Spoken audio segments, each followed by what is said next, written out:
was gonna ask, like, where do you get your buzz from? Like, how do you know, like, what's the hip brewery or the next must have? Like, what makes you want to try a beer? Like, is it people you see on TikTok or Untapped or Instagram or just friends of yours?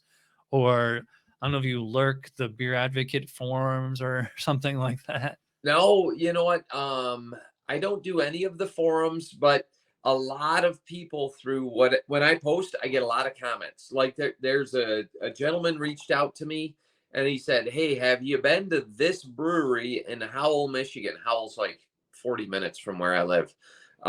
No, I can't even remember. I said, other than your post, I've never heard of it. He says, "Well, I serve there on Sundays." I'm like, maybe I'll check it out. So I write it down. Or people say, "Have you ever had this specific beer?" Like the Russian Rivers, Pliny the Elder, Pliny the Younger. I never heard Yeah. of those in Michigan. Yet people started commenting about it. I heard about Three Floyd's gumball head for probably 6 months before I ever entered in out of the state of Michigan where they were selling actually Three Floyds. I found a 6 pack of it. I'm like, oh my gosh, I got to buy this. So it's all based on interactions with people. Now, Three Floyds is sold in Michigan today, but when my Mhm. beer started, it wasn't. So stuff like Yeah. that.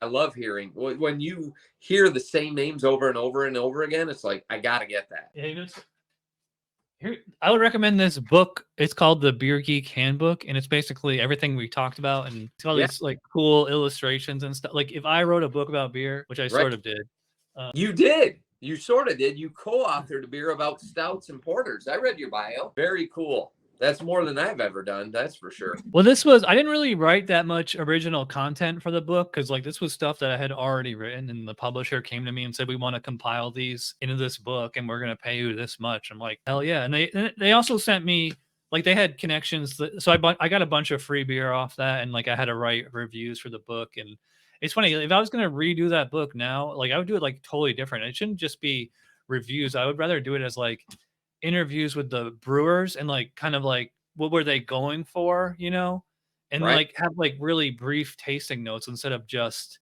these are basically just beer blog posts Oh, compiled yeah. into. A collection of them, right? Yeah, I mean it's a really good coffee table book.